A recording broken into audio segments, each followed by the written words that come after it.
All right, let's get on with this. Hey, everybody, welcome to Weber State University's Zoom Career Bites. I'm Brett Merrill. I am with Career Services at Weber State. We'd like to welcome Weber State students, alumni, and also any guests that we have from the community joining us today. Zoom Career Bites is a webinar series that is running through the summer. It runs each Wednesday from 10 to 12 o'clock Mountain Standard Time. And we'll run that through June through July, with the only exception being on Wednesday, July 1st, we will not have a webinar. Most of you will be out starting an early holiday or early weekend, but we'll pick up the following week. So within our Zoom Career Bites, we take an industry expert outside of Weber State University, and they come and present a specific topic that help people to develop their interview skills, their resume skills, their networking skills, their abilities to go and develop a job and find that perfect job. And so we run for 30 minutes, and then at 12:30 we'll break for 10 to 15 minutes Q&A. Any questions that you have, please click on the screen at the bottom and you can ask them there. Next week we'll be talking about using emotional intelligence to find a job. How do you identify your emotions and the emotions of other people and leverage that in job interviews, in communication, to get that great job. The following week, we'll talk about how to use LinkedIn and how to use that process to help you build that network and help develop your personification out in the marketplace. This week, we're excited to hear from Kari Dunn. Kari is a senior human resource business partner at Amer Sports. Some of you pronounce it Amer, some of Amer, potato. Regardless, we're excited to have Kari with us. Kari is a great partner from Weber State University, as is Amer Sports. She's been a 30-year veteran of the outdoor industry, and with the majority of that time, she spent as a regional manager with Patagonia. She decided to redirect and refocus her leadership experience to focus more upon people development, and strategy, because she's very committed to the concept of the idea that if you invest in people, this equals business success and gives the greatest return. A few years ago, Kari was able to combine that passion for outdoors and with people when she joined Amer Sports. And there she leads the HR efforts, and she works with teams that lead brands such as Salomon and Arc'teryx. This passion for people and outdoors is also shown outside of work in her community service with organizations such as Habitat for Humanity, Wasatch Community Gardens, Utah Wilderness Coalition, Southern Utah Wilderness Alliance. Kari lives in Utah. She loves the mountains, and most importantly, when talk about her passions, is her husband and her 21-year-old son. So Kari is going to talk to us about building your personal brand. It's something that I hope that everybody takes good notes on, that she's got some great, easy concepts, and this is a critical part of presenting yourself in that job search process that many people don't know how to do or are intimidated by it. But Kari will simplify the whole process. So Kari, let me turn the time over to you. Great. Thanks, Brett. First, I want to say thanks for that introduction. And I don't know what you see on the screen. Are you guys seeing me right now? Yes? We are. Yeah. Okay. Well, I want to say hi to everybody, and I hope everyone's having a great day and in a great, safe place. And trying to enjoy themselves in whatever your pursuit is today. I just wanted to share a little bit about, beyond what Brett told you about me, but how I came to be sitting in front of you today and talking about this subject. Like Brett said, I'm a little bit new to the human resources profession as a focus. However, I have always been working with people. And when I chose this particular subject to talk about with you today, I did that because I also wanted to learn more about it myself. And I am by no means an expert on this on the personal branding subject, but I do, after doing some research, fundamentally believe that I have some knowledge about this, and I do think it's a simple concept, and I would love to share that with you. I wanted to bring you something that was a little bit different than what you could obviously Google online. There's a lot of great information online, but sometimes I think the reason I wanted to share that with you is because brand and that concept of a personal brand might, for some of us, seem a little bit uncomfortable. You know, and maybe I'm projecting, I'm speaking for myself, that, you know, when we think about brands, we think about something that's engineered and contrived and developed for something else, for a product. I'm going to start sharing my screen with you now so we can kind of go through what I mean. Let me see if I can get to that. Share screen. Hopefully you can see my screen. There we go, we got it. All right, thanks you guys. So let's see, I'm trying to advance here. There we go. So let's start by talking about the types of brands. Like I was saying, there are corporate brands, there are product brands. So we recognize corporate brands like Nike. We recognize that logo. They're an amazing brand. We know what we feel and what we think, and we know a lot about them when we see that logo or we hear the name Nike. There are product brands. So you can see within the Coca-Cola brand, there are a lot of sub-brands like Sprite, and I think there's Fanta and, you know, Coke, Diet Coke, things like that. And then what we also have here, and what we're talking about today, is personal brand. And so that's who we are, our brand. Somebody related, you know, a brand that you identify, that's Bill Nye the Science Guy. He's a person, but he's also a brand at this point. And so why is this important?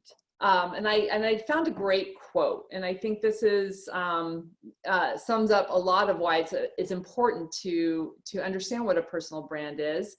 Your personal brand should follow you everywhere you go. It needs to be an authentic manifestation of who you are and amplify what you believe.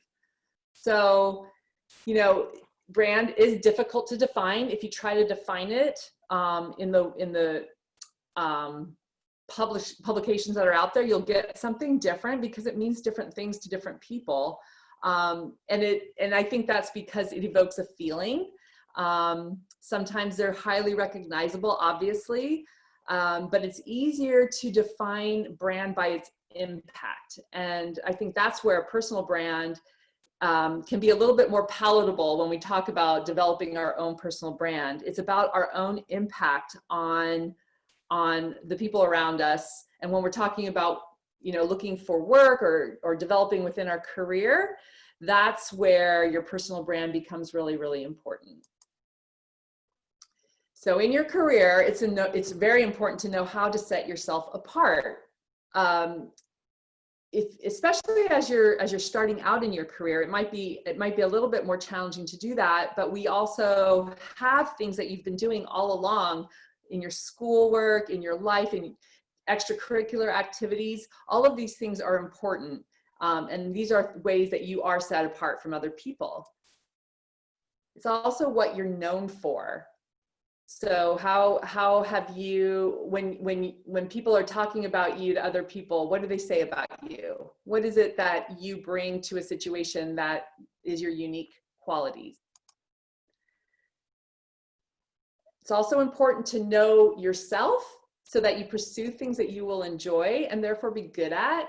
Again, I'm no expert at this, and this comes from, honestly, the reason I put that down there, this comes from just my years of experience working with people. And it used to be said to me when I was younger, like a younger manager, and always thinking about trying to either myself progress in a job or maybe bring somebody up. And there was always a discussion around, does that person really enjoy doing that? Do they think they want to do that job just because it's a bigger job or bigger salary or promotion, but do they really enjoy it? Now, granted, this is a controversial point because work is work. It's not always something we love to do. But at the core, if we don't enjoy doing it, chances are really good that we aren't going to be that good at it. So it's just something to think about as we're talking about this concept and going forward with it. Also, when you have a concept of what your personal brand is, whether it's highly developed or you're just really starting to think about it, you have the opportunity to seize an opportunity. As you work through life, as you go through life, go through your daily, routines, whether it's at work or for fun, there might be opportunities that you come across that you weren't expecting. So you never know who you might meet or what situation you might find yourself in, and you might have an opportunity to apply your personal brand to that situation, and it becomes a new opportunity for you. And then the last thing I wanted to say about why it's important is that, we're pieces of art. We're works in progress. I think Kent talked about this on the first Zoom Bites call. If you've been attending all of them, the first one where he spoke about the resume building, I completely agreed with him on all of it, but definitely appreciated his point about it's constantly a work in progress. And I believe this about our personal brands as well, because we are a manifestation of a lot of experiences, how we react and how situations, change us, and that becomes our personal brand. So it's not ever something that you're done developing if you're interested in understanding what your own personal brand is. And that's great because, like I said, as we go through life, we just become better and better versions of ourselves. So, like I said at the beginning, I wanted to offer up maybe an easy way to remember how to build your personal brand. And I boiled it down to 3 things. Obviously, you can agree or disagree. You can broaden this out. But I believe that the 3 elements to building your personal brand are to remember to stand for something and be recognized for it, to be authentic, and to learn to tell your story. So those are the 3 things I'm going to dive into a little bit. So standing something and being recognized for it. There's qualities that we all have that are unique. And one of the biggest intentional efforts that we need to give ourselves, one of the biggest gifts we need to give ourselves is to understand what our qualities are and what our strengths are. There's a lot of different opportunities that we have to do this. And this goes back to, sometimes this feels uncomfortable. We don't want to feel like we're overly focused on ourselves. But when we're talking about a position of strength and we're talking about who we are and what we're doing to leverage ourselves to be the best version of ourselves and to offer that into the workplace, it's really important to feel comfortable with objectively looking at what our own strengths are. One of the ways we can do that is to think about goals. And I know goal setting is hard, and it seems sometimes like almost a bit of a waste of time, but remember that goals are just things that help you stay focused in a direction, and they can always be changed. They can absolutely always be changed. They always will be, because you can't control everything, but it's nice to know where you're headed. And it's also helpful to visualize what you want to be doing at some point in your life. So envisioning the future and who you want to be as a person. What do people say about you when you aren't in the room? What do you stand for? Are you recognized for it? What's your reputation? What's your impact? So are you somebody who, no matter what the situation is, leaving a positive feeling? Are you able to be able to objectify situations that are tough and be solution oriented and problem solving? That's part of your personal brand. If you're known for being that kind of person, kind of doesn't matter what it is you're doing, that becomes a huge skill that you bring to a potential colleague or employer or any situation that you're endeavoring to be a part of. Are you leaving things better than you found it? Hard to do all the time, in every single moment, but it's something to think about and to help guide your decisions and your communications. And this definitely rolls into, like, what's your legacy? What do you want to be known for at the end of it all, or even throughout your journey? What are you leaving for people, and what are you leaving behind? What do you believe in? And what matters to you? What would you protect? All of these things could be related to anything you're interested in. They could be related to personal, personal endeavors. They can be, you probably can sum up that I'm a bit of an environmentalist. I'm in the outdoor industry. I'm personally very passionate about protecting the environment. So I involve myself in activities that do that. And I think at this point in my life, I'm in my circle of people, I'm pretty known for that. That is part of my personal brand for sure. And it motivates me. So what motivates you? These are things that will help you. If you own those things and you're proud of those things, they help you develop your personal brand. Part of this is just recognizing you all have that probably already, and it's now putting words to it and defining that as part of your personal brand. What are you passionate about? This one I love because I think sometimes we don't do this enough, but when you notice that you are the happiest, what are you doing? Where are you? A lot of things around uncovering who we are and where we are at our best have to do with feelings outside of just thinking about it. But when are we the happiest? What are we doing? Important to notice those things. And I love this quote. I use it all the time because it's so true. But Maya Angelou said, I've learned that people will forget what you said, people will forget what you did, but people will never forget how you made them feel. So going back to your personal brand, this is really important to own what you're passionate about, own what you believe in. Make sure that that's something that's always part of you, because that is what makes you very strong. So the next thing I wanted to help have you remember, so that as you're thinking about developing your personal brand, you can think about this, but being authentic. These are all very related, by the way.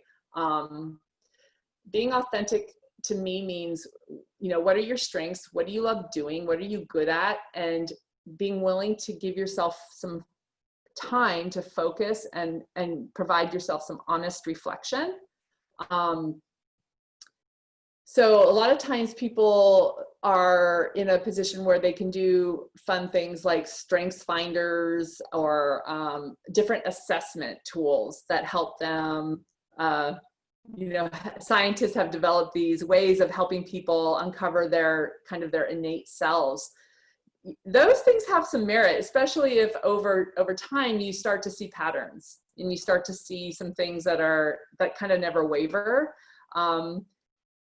I also know that sometimes this is where people do get shy, and they feel like it's not being humble to really dive into their own inner selves. But again, I think this isn't necessarily about being selfish. This is about being honest and taking responsibility for owning what you're best at so that you can provide that to the world.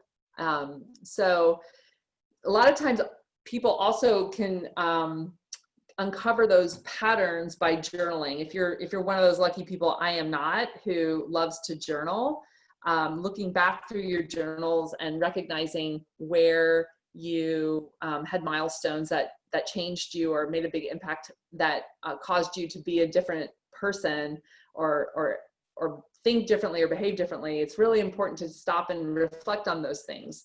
The other part about this that I think helps with you feeling that you're living your authentic self is being willing to get feedback.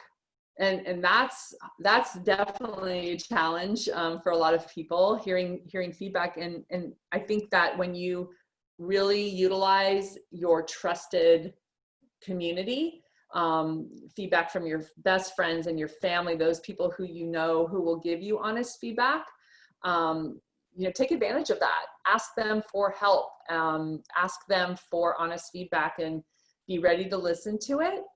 Also, being authentic means being ready to fail. Being ready to push ourselves to a point where we may not achieve whatever it is, but we actually learn something about ourselves by doing that. If we're not ready to test our limits, to test ourselves, then we can't know exactly what we're capable of. So being ready to fail is a good thing. These are cliches, but I think that they're truths because they are all about developing our best selves. And a lot of this is work. This is intentional work. Sometimes this happens to us.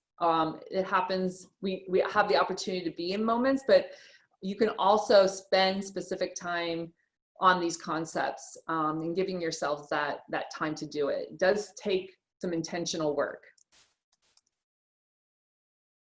So the last point I wanted to drive home is the power of storytelling and learning to tell your story. This is something that you get the opportunity to do every time you meet somebody. Definitely in interviewing, you are usually asked that question, tell us about yourselves. Tell us about yourself. And, maybe where you started needs to be relative to the situation at hand. I'm not sure every interviewer wants to hear the minute you were born, but, having a good handle on what the most important parts about your story, your journey to this point has been that will, make people get to know you and feel confident about what they're getting if they hire you, who you are as a person. So learning to tell that story, practice it. Where did you start? Where are you going? What obstacles have you overcome along the way so far that made a big impact? And what are you about?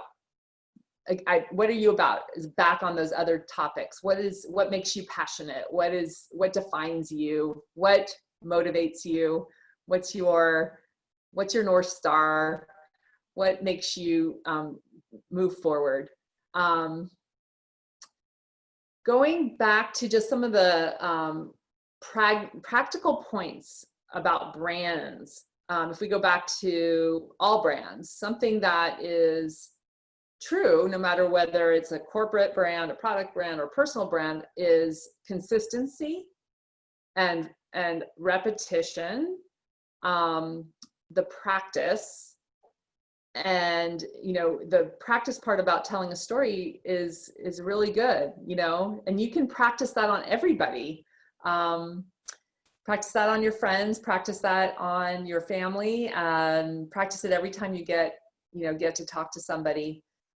So repetition and consistency are those things that are also help when you behave a certain way, when you have a reputation for being dependable, when you have a reputation for leaving a positive impact on a situation, those things are reinforcing your brand as a person that can be relied upon. So I hope that what you're understanding about personal brand, it's not really so much about what you do, it's about who you are. It's about how you are. It's about the way you communicate and the way you come across. When Rachel last week talked about networking, I loved that whole presentation because networking's hard, but it's also not just very specific either. Networking is, again, there's an opportunity to network in so many ways. And maybe for people who aren't naturally extroverted, it doesn't show up as much as people who are. But one of the ways that I think networking works, it's not always you going out and looking for somebody to network with. Sometimes networking is offering your time to somebody else. Networking is being the person that's offering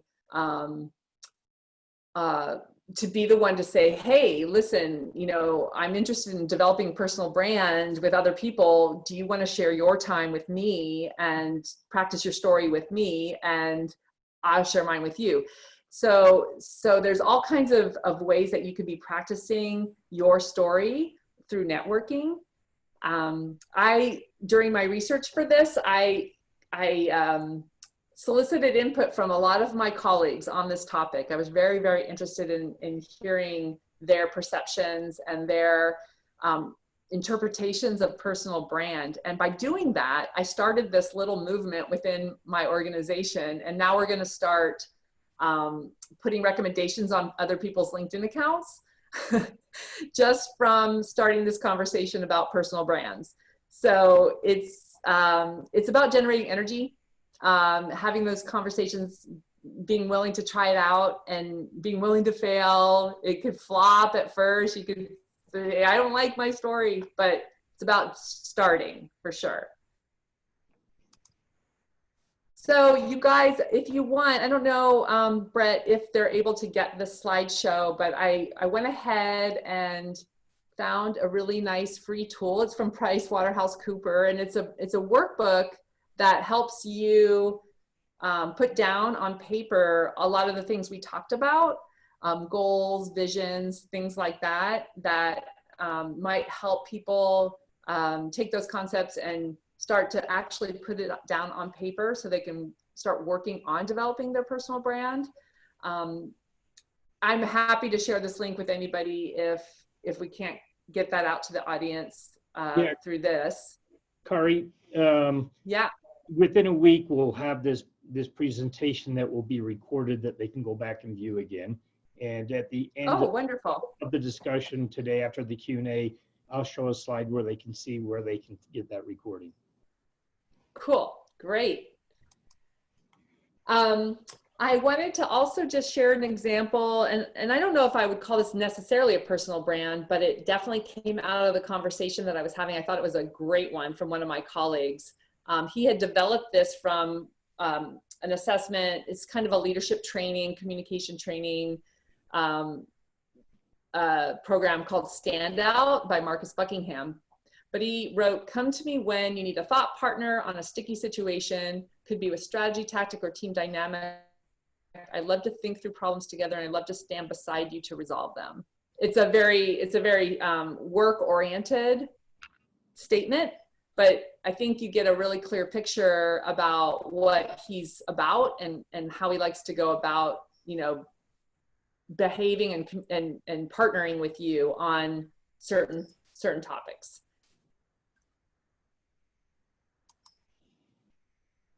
And then my last comment, my last parting statement for you is, the truth is that a brand is anything from your name to your tone of voice, your reputation, your manifesto, the symbols you use, so much more that separate you from the crowd. Your brand is what makes you unique. It's the thing that ensures you'll always be valuable no matter how many other companies try to copy your ideas or products. All right. That's the end of my presentation. I hope this helped you. I know it helped me, so thank you. Thanks for being here. And Brett, thanks for asking me to do this because I learned a ton. No, this is fantastic, Kari. Thank you very much. You're welcome. Let me give you a few questions that have been asked. Okay. So the first question comes back and says, when you talk about in branding, sharing my strengths, how do I do that without bragging? I had this conversation actually yesterday with my sister as I was talking to her about this presentation. And I guess, you know, the way I do it is I think objectively about what I've been told over the years. I mean, that's one of the reasons why personally I decided to go into people and HR is because over the years I had been reinforced with that I was better at that than other things. And so how do you do it without bragging? I think it depends on the context. For one thing, when you're talking about it, if somebody's asking you what your strengths are and you say, I am really good at people, I am really good at communicating with others, I have a natural tendency to be very curious about other people, and then maybe relate it to an action or a value, and that makes me tend to gravitate towards these activities or these jobs. Then it becomes more about an objective view of yourself. I think you just have to decide that you are taking responsibility for yourself by knowing what your strengths are. It's not bragging if you're using it in the right context.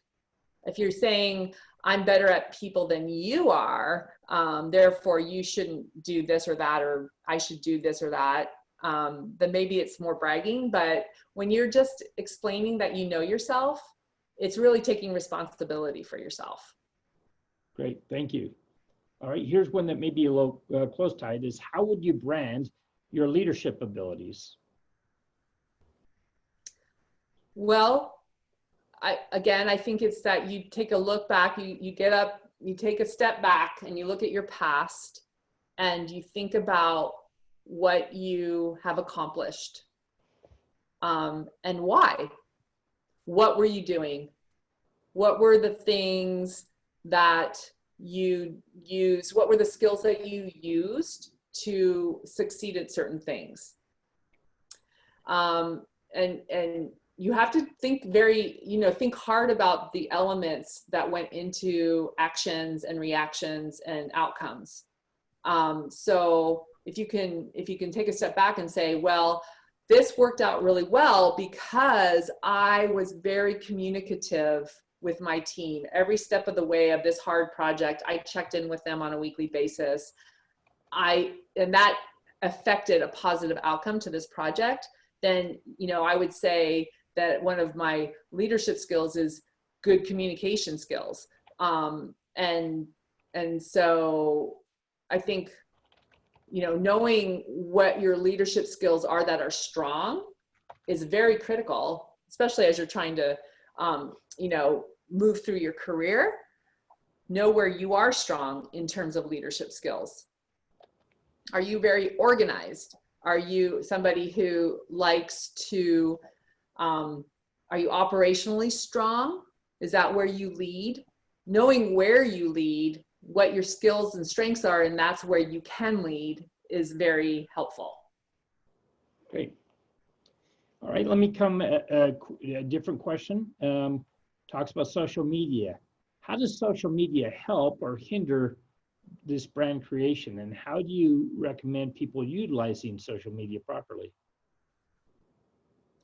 That's such a good question. I'm intrigued with it. I think social media is a personal choice, and obviously you can use social media as a very strong brand communicator. So depending on how you want to utilize social media, if you're trying to sell yourself as a brand, then there's nothing more powerful than the visual, between the text and the visual to reflect who you are in a snapshot. It's just true of this day and age. So personally, I would be very, very not risk averse, but careful with what I'm putting on social media about myself, because that's leaving a lasting impact on the person who sees it about you. If you're very intentionally using social media to brand yourself, then one of the things that I would drive home is consistency, and repetition. But if you're talking about it in terms of your reputation and your legacy, then it's just really, I think, goes back to probably best to put out there what you really want to be known for. Do you want to be known for a critical thinker? Maybe you have a lot of interesting content. Do you want to be a positive person? Is that the most important thing to you? And you're putting out like really good, fun images and happy things. I think it's really a matter of looking at it from the other side of the camera and saying, if I didn't know this person, what would I think of this person when I'm looking through Instagram? So, Does that answer it? Yeah, let me add to that a couple of comments. One is LinkedIn is just one type of social media, and is very much career business related. But it's very underutilized. We'll have an individual in 2 weeks that will be, whole presentation is, why do I need LinkedIn and how do I use it? That's one form. Second comment for you is, one of the things you may want to do is go try and clean up your social media so that it reflects who you want to be seen as. And then third, as Kari says, is as you brand yourself, just remember branding and with social media is sometimes hard to reverse within that. Think about branding started when one of the original uses was branding cattle. When you brand that cow, it's hard to. That's why I put it on here. Yeah, it's hard to change that brand. And social media there's a lot of regrets that students have had about what they've done. So just be very selective about that. And so one of the things is you look at this presentation, and I encourage you to go back and go through it and do research on branding, is put down on paper what you want to be known as. So up in your mind, oftentimes it's very scrambled, not clear, and you think you've got it, but put it on paper and then walk away from it for a couple of days and then come back and look at it again and just make sure you know that's me, and then that's what I want to be, and then get other people's reaction to it. All right, I've got a bunch of other questions. Let me go on to the next one. Is how do you know what other people think of you, specifically people who aren't biased and having close relationship with you? That's incredibly important. One is how to pick the right people to give you feedback. It's a good question. I wouldn't claim to be an expert on that, but I do think that it's an exercise. Like it's a muscle that you have to practice. Exercising. So asking for feedback, looking for unbiased feedback. So yes, it's true. Your trusted inner circle is probably maybe a little biased or not. It just depends on that relationship, but looking for objectivity. I know that it is encouraged to ask for feedback from interviewers and employers who you may have interviewed with to get that feedback. And sometimes they'll give it to you and sometimes they won't. But I would encourage you to seek out perhaps, professors or, other professionals in your field. I know Brett himself, like he's so willing to take a look at your resume and give you honest feedback. But even people that who are sort of in the field of this work, asking for a bit of their time, saying, I want to, can I buy you lunch, and would you give me, 45 minutes of your time to listen to my story and give me some critical feedback on it? Again, that's that's part of that networking thing. I think Rachel did a good job talking about it. Like sometimes people can't do it, but if you get out there and ask for the feedback, you will get some, I'm sure. All right. So let me jump in from another direction. Question is talking about it. One of your slides, you talked about your brand is based upon your vision for the future. How do if my vision, if I'm not where I want to be yet, and I try and set that brand, am I promoting something that I have not yet achieved? Or am I selling myself on something that I have not become yet? So can you explain when you talk about, you see the words here, branding based upon the vision of the future, what does that mean and how do I use it? I think part of your brand is being authentic and honest, would be to talk about where you want to be.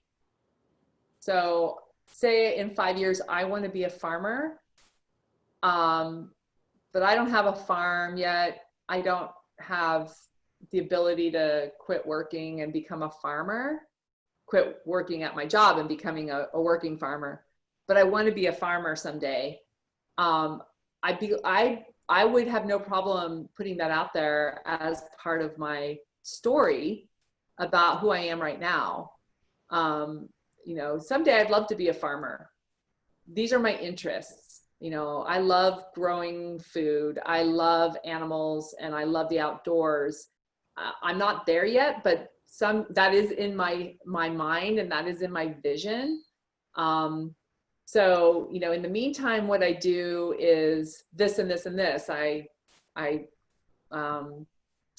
support Wasatch Community Gardens because I'm learning so much about growing. I grow my own food in a smaller garden and I'm saving money so that someday maybe I will be able to buy a little farm and become a farmer.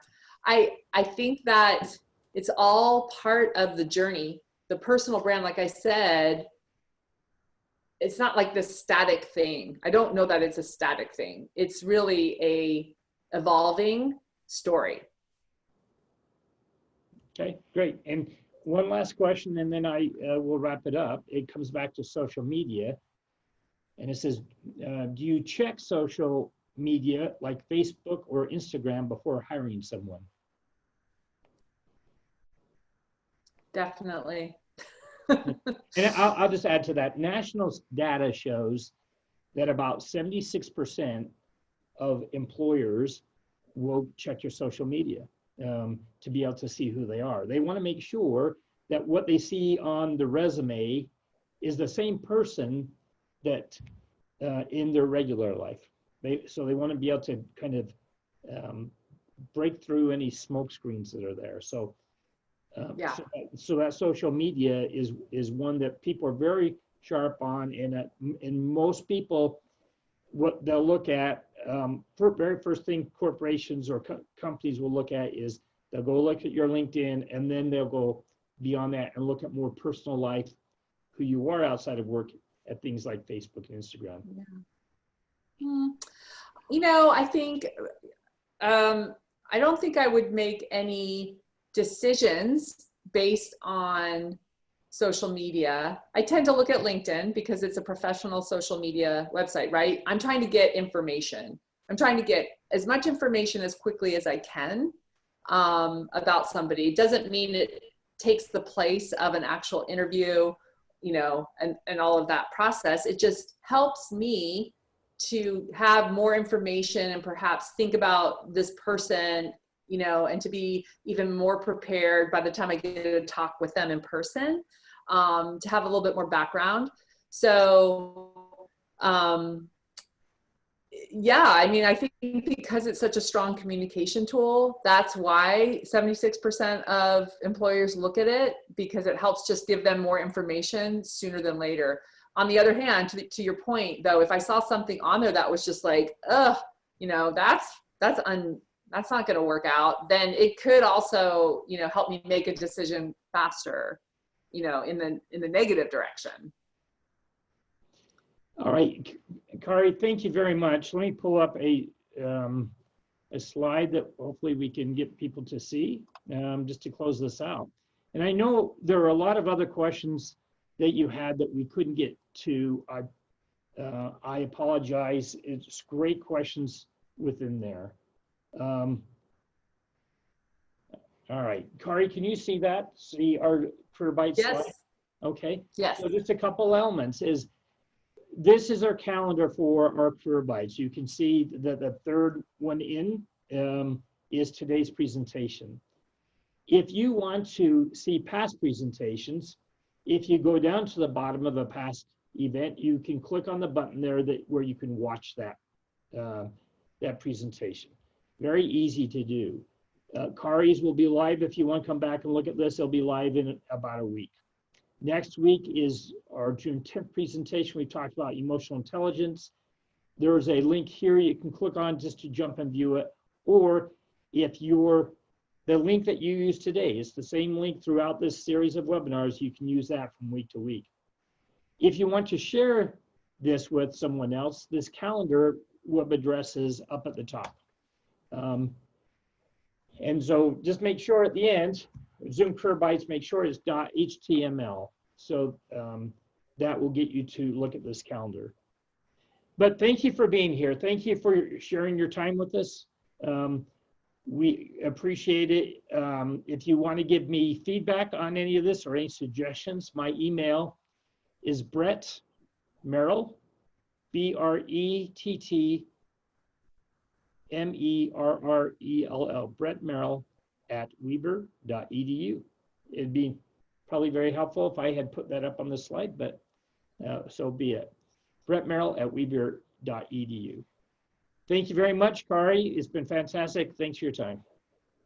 You're welcome. Bye, everybody. Bye.